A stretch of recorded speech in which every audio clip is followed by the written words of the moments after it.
안녕하세요. 마지막 시간이네요. 유튜브를 통해서, 인터넷을 통해서 하는 마지막 수업인데요. 잘 들어보시기 바랍니다. 우리는 지금까지 조세의 개념, 조세의 특징, 조세의 분류, 체계, 납세 의무의 성립, 확정까지 했습니다. 지난 시간에 배운 게 납세 의무의 성립인데, 이것은 과세 요건의 성립과도 같은 거죠. 과세 요건에 네 가지 뭐가 있죠? 납세 의무죠. 과세 물건, 과세 표준, 세율. 꼭 알아둬야 돼요. 이 네 가지. 그 다음에 납세 의무의 확정. 여기에는 뭐가 있죠? 신고 납세 제도와 부과 과세 제도가 있다 라고 하는 것을 지난 시간에 배웠습니다. 이번에 마지막 시간 어떤 걸 배울까요? 마지막 시간 힘들죠? 마지막 시간에는 납세 의무의 소멸과 납세 의무의 소멸입니다. 이런 세금을 내야 하는 의무가 있는데 이것이 언제 사라질까요? 이런 의무가 어떻게 사라지는지, 그리고 지금까지 배운 것에 대한 확인 문제 하는 것을 오늘 마무리하려고 합니다. 그러면 납세 의무의 소멸인데요. 세금을 납부할 의무는 어떻게 하면 소멸이 될까요? 자, 이 부분은 두 가지가 있어요. 첫 번째는 세금을 내가 납부하면 소멸이 되겠죠? 그렇죠? 납부하면 됩니다. 근데 납부하지 않아도 소멸되는 경우가 있다. 배워볼까요? 들어갑니다. 납세 의무가 사라지는 방법은 두 가지가 있습니다. 납부 의무를 이행하면 돼요. 납부 의무를 이행하면 되고요. 납부 의무를 이행하지 않아도 소멸되는 경우가 있어요. 내가 세금을 내지 않아도 사라져? 그 방법이 뭐지? 오늘 배워야 되겠다. 한번 그런 경우는 근데 있을까요? 그렇게 많지는 않을 거예요. 한번 볼게요. 먼저 납부 의무. 내가 세금을 납부할 의무가 있는데 그것을 내가 세금을 내면 되는 거죠. 이게 납부 의무의 실현입니다. 여기는 두 가지가 있는데 납부와 충당이 있어요. 납부는 그야말로 고지서를 가지고 은행에 가서 납부하면 되는 거예요. 이게 납부. 세액을 정부에 납부하면 되는 것입니다. 충당이라고 하는 말이 있어요. 충당이라고 하는 말은 뭐냐면 내가 세금을 내야 할 돈이 10만 원이 있어요. 근데 세무서로부터 환급받을 돈이 10만 원이 있어요. 그럼 내가 내야 할 돈 10만 원, 환급받을 돈 10만 원. 그러면 어떻게 돼요? 금액이 똑같으니까 또 환급받아서 내는 거 복잡하죠? 낼 돈과 내가 환급받을 돈이 일치한다라고 하면 퉁 치는 거예요. 이걸 뭐라고 한다? 충당이라고 합니다. 충당일 때 납부할 세액을 환급할 세액과 상계한다, 퉁친다라고 하는 것입니다. 이렇게 납부 의무를 실현하는 방법은 납부 의무 실현. 내가 세금을 납부할 의무를 충분히 이행함으로 인해서 사라지는 방법 두 가지, 무엇과 무엇? 납부와 충당이 있다. 됐습니까? 두 번째 방법은요. 내가 납부 의무를 내가 세금을 납부하지도 않아요. 그런데 어떻게 된다? 납세 의무가 사라진다. 그런 경우가 있을까? 한 번도 그런 적이 없는데? 만약에 내가 세금을 납부하지 않으면은 그죠? 추징금이 들어오고 되게 오히려 세금을 낼 돈이 더 많아지는데? 그런 거 말고요. 세 가지 예외가 있는데 약간 어려운데 보겠습니다. 부가의 취소입니다. 선생님이 자동차를 갖고 이야기 한번 해볼까요? 그것이 여러분들한테 이해가 좋을 것 같아요. 선생님이 예를 들어서 자동차가 없어요. 자동차가 없는데 자동차세를 내라고 50만 원 내라고 왔어요. 그럼 어떻게 되나요? 나는 자동차를 산 적도 없는데 자동차가 있지도 않은데 자동차세를 내래요. 잘못된 거죠. 이렇게 잘못된 경우는 어떻게 됩니까? 거기 구청에서 잘못했다라고 해서 고지서 그 부분을 어떻게 되냐? 취소하면 되겠죠. 그게 무엇입니까? 부가 취소. 부가 처분이 취소 처분에 의하여 소급적으로 효력이 상실되는 것. 소급적이라고 하는 것은 과거에까지 거슬러 올라가는 것입니다. 고지서가 날라온 것과 10일 전이다. 그리고 과거에까지 거슬러 올라가서 어떻게 하는 거다? 그것을 없애는 것입니다. 이것이 바로 부가의 취소입니다. 부가의 취소. 제척기간의 만료가 있는데요. 여기서 보니까 제척기간이라고 하는 것이 있는데 여기 이 제척기간이라고 하는 것은 권리를 행사할 수 있는 기간이에요. 권리를 행사할 수 있는 기간이 만료가 됐다. 무슨 이야기일까요? 선생님이 자동차를 구입했어요. 그럼 어떻게 해야 되죠? 자동차세를 내야 되겠죠.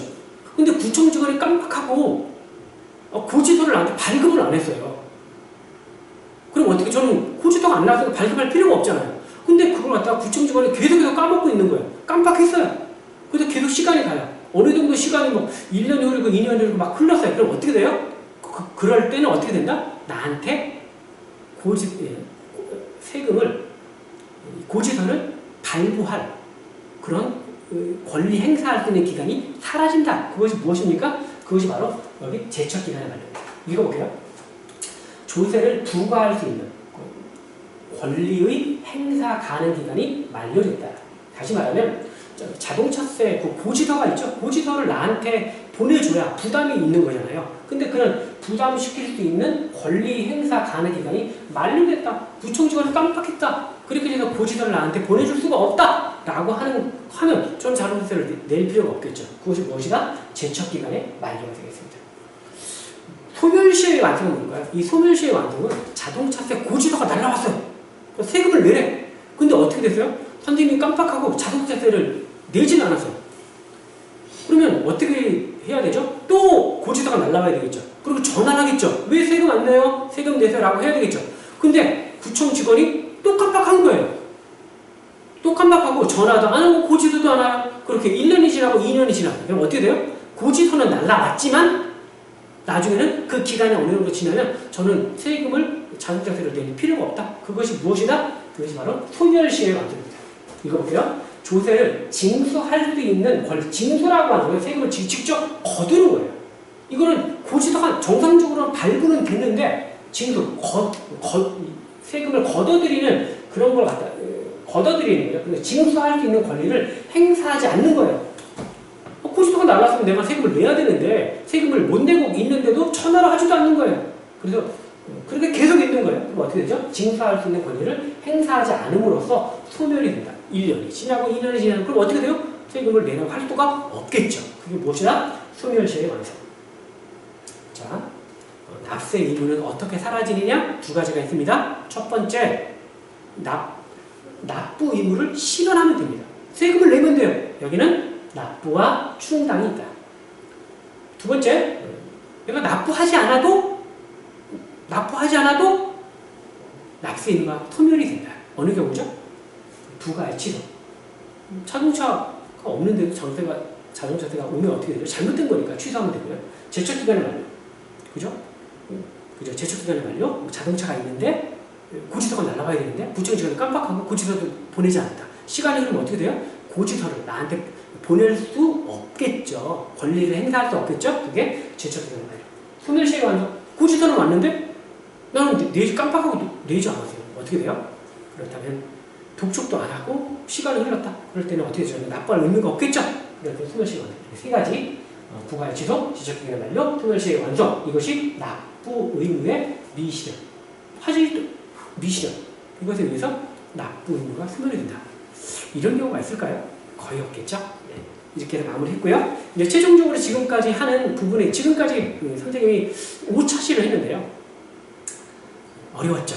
지금까지 배운 걸 한번 확인하는 문제를 통해서 한 4문제 정도로 확인하는 것을 통해서 지금부터 한번 해볼까요? 자, 확인해 보겠습니다. 자, 그럼 해볼게요. 계속해서 수업 들어갑니다. 자, 확인 문제 들어갑니다. 자, 확인 문제. 이 부분은요, 잘하면은 중간고사는 제 기말고사 때 비슷하게 나오거나 그렇게 할 수 있겠죠? 잘 해서 해보고요.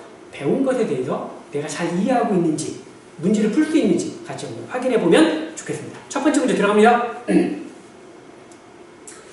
지방세에 해당하는 것은 지방세에 해당하는 거고, 지방세?